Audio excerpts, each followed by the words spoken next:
días, hoy estamos con una enfermera, Begoña, que nos va a hablar sobre la epilepsia. Hola, buenos días. ¿En qué trabajas? Soy enfermera en el Centro Infantalena, que es un centro dedicado a la atención a personas con discapacidad física. ¿Has tratado alguna vez con personas con epilepsia?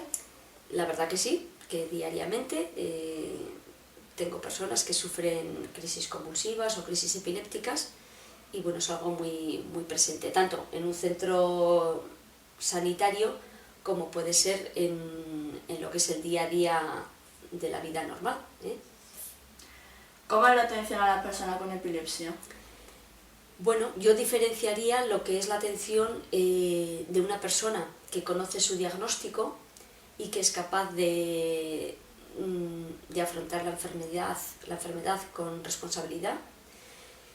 Y por otro lado tendremos la atención a personas que sufren de crisis epilépticas o convulsivas dentro ya de un centro sanitario, de un centro sociosanitario.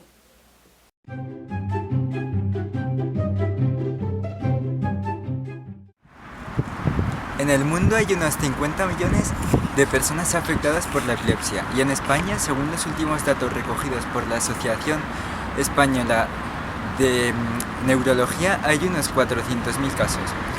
Pero además, cada año se registran entre 12.400 y 22.000 nuevos casos de epilepsia, lo cual hace de la epilepsia una de las causas de urgencias ambulatorias más importantes en España. El 25% de los afectados por epilepsia sufren una epilepsia farmacoresistente, es decir, una epilepsia inmune a los fármacos utilizados para reducir sus síntomas.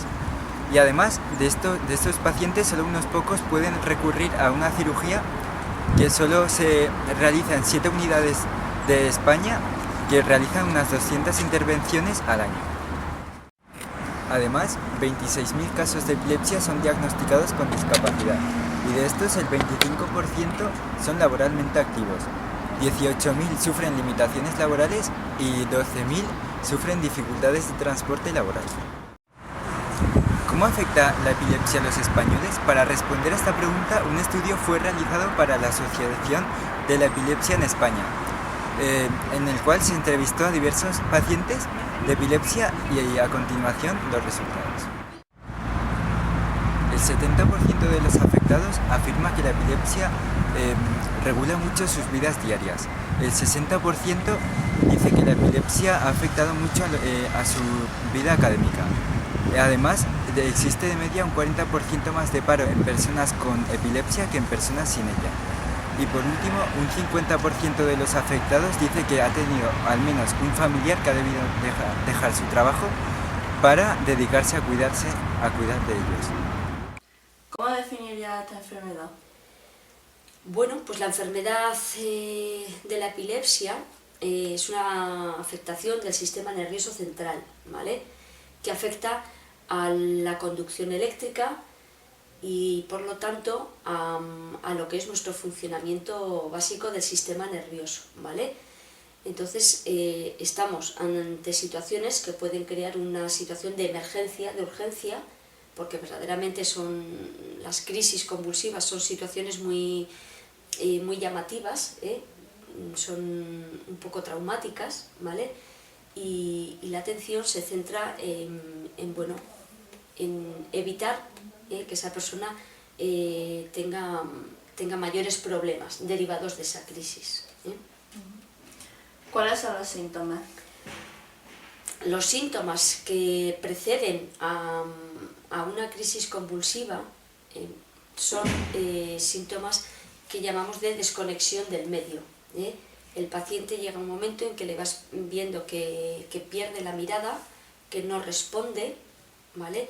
Y que de ahí desencadena a una situación puede ser de relajación de esfínteres, puede ser de atragantamiento, de una convulsión de todo el cuerpo muy llamativa, que puede llevar a golpearse, a tragarse la lengua, a morder la lengua.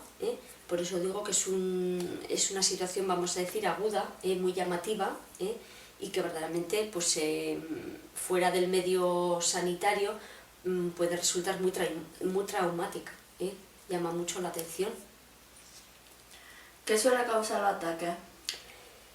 Las crisis, un ataque, como hemos dicho, el cerebro está continuamente recibiendo unos estímulos.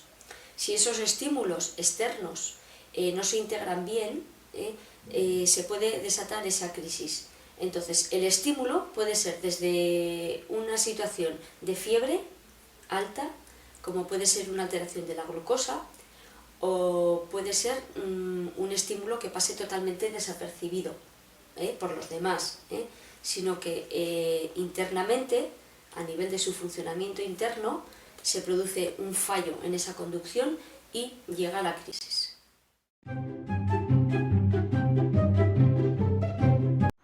A lo largo de la historia ha habido muchos casos de epilepsia en personajes famosos, como por ejemplo Hércules, que fue un personaje mitológico, hijo del dios Zeus y de la terrenal Alqueme.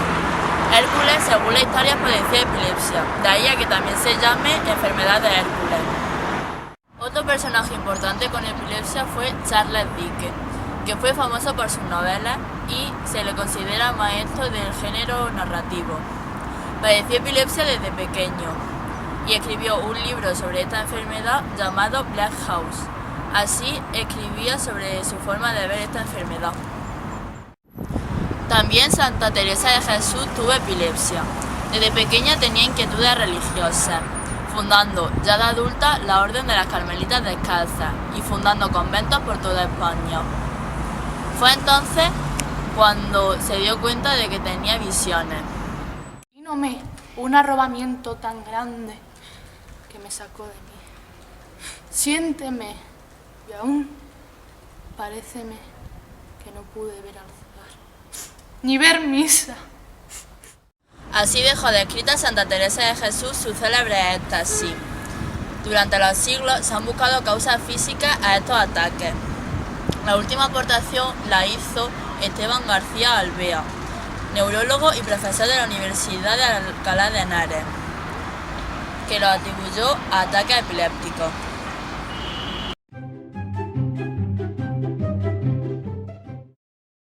El pequeño mal. Crisis de la ausencia.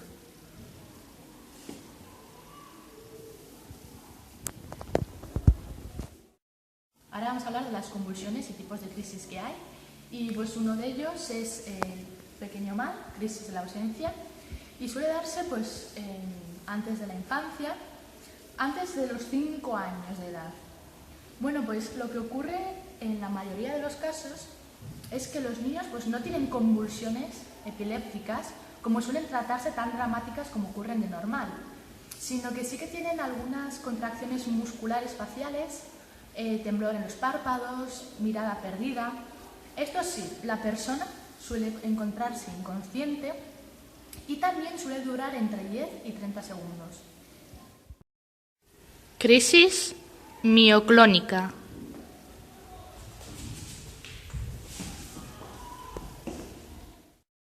Tenemos la crisis mioclónica, que es una sacudida brusca que produce la caída inmediata del paciente que lo sufre y suele durar muy pocos segundos.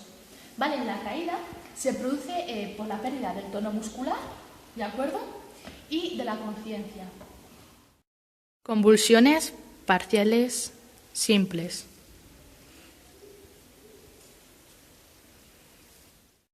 Bueno, pues tenemos también las convulsiones parciales simples, que se inician con descargas eléctricas en una área pequeña del cerebro, ¿vale?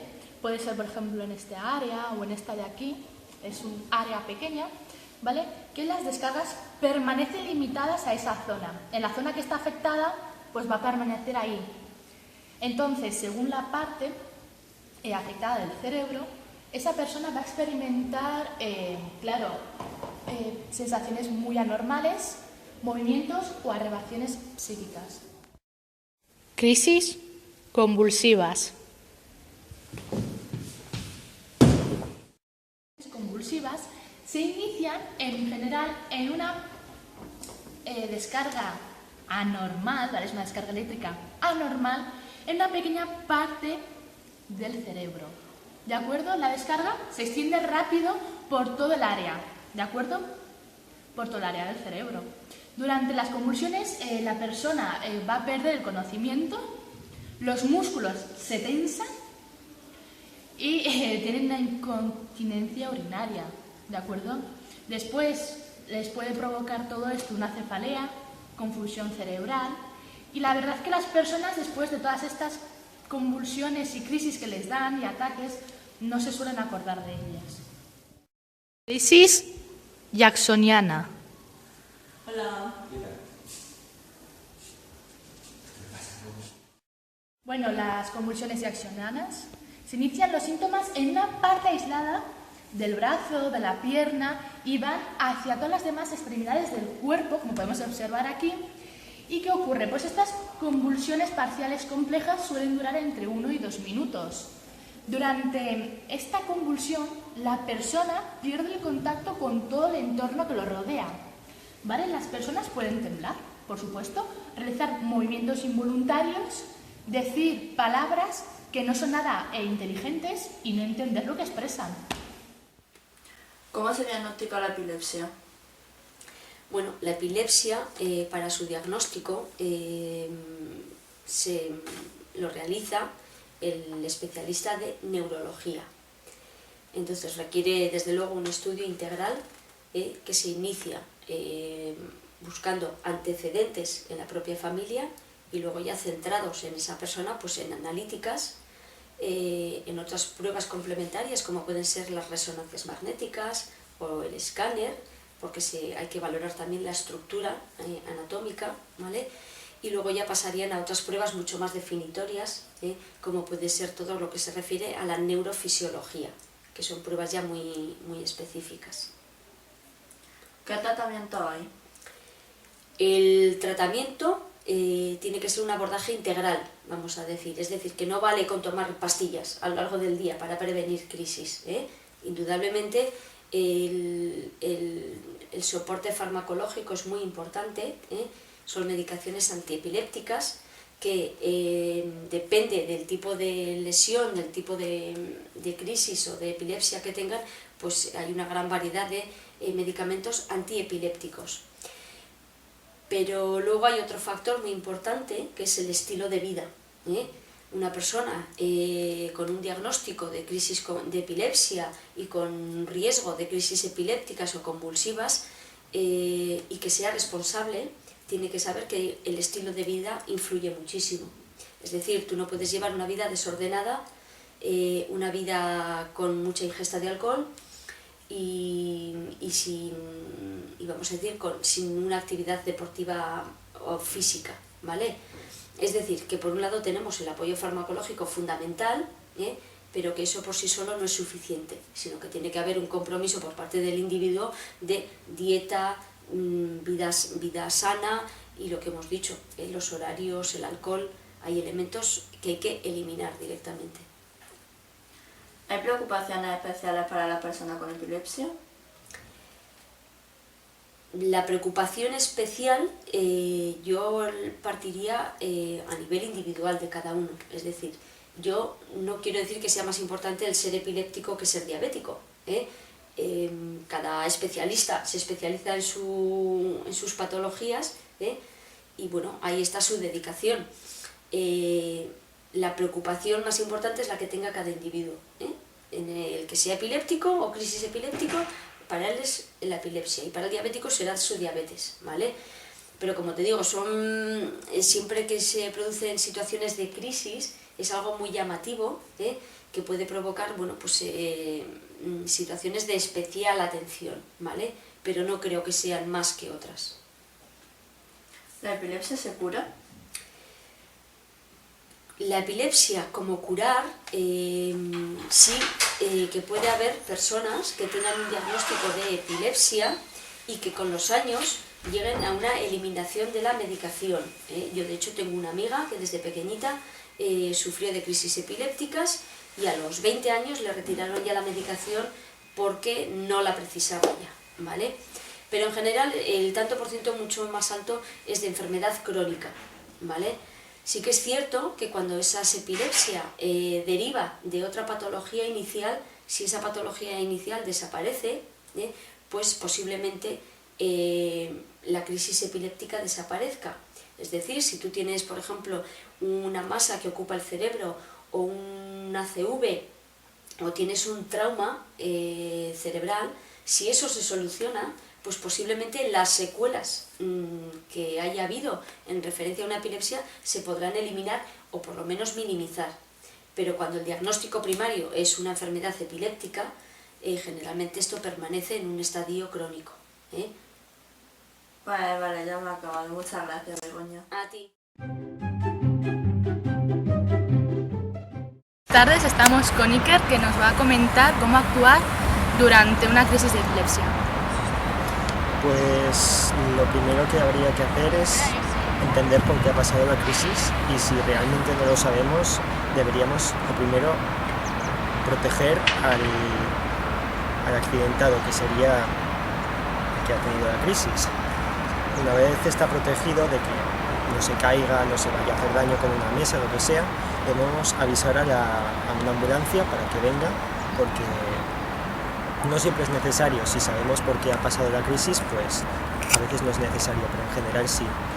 Y después habría que socorrerlo, que realmente no hay un protocolo de respuesta a las crisis de epilepsia, pero lo primero que se debería hacer es colocarlo en posición lateral de seguridad. Es una posición lateral de seguridad. Y una vez está así, no se podría hacer nada más. Si está convulsionando, habría que dejar que convulsione, y lo más importante es no meterle nada en la boca. Se recomendaba antes meterle algo en la boca para que no se mordiese la lengua, pero realmente esto no suele pasar. Lo que podemos causar metiéndole algo en la boca es una obstrucción de la vía aérea y que se ahogue, porque realmente él no es consciente de sus movimientos. Al cabo de unos segundos o minutos deberían haber parado las convulsiones. Si no lo han hecho, pues se supone que la ambulancia ya está de camino, pero no se puede hacer mucho más. Sí que hay medicaciones anticonvulsivas que se dan durante las crisis que detienen las convulsiones, no las tratan, solo las detienen, pero es lo principal. Vale, pues aquí tenemos lo que nos ha comentado. Muchísimas gracias.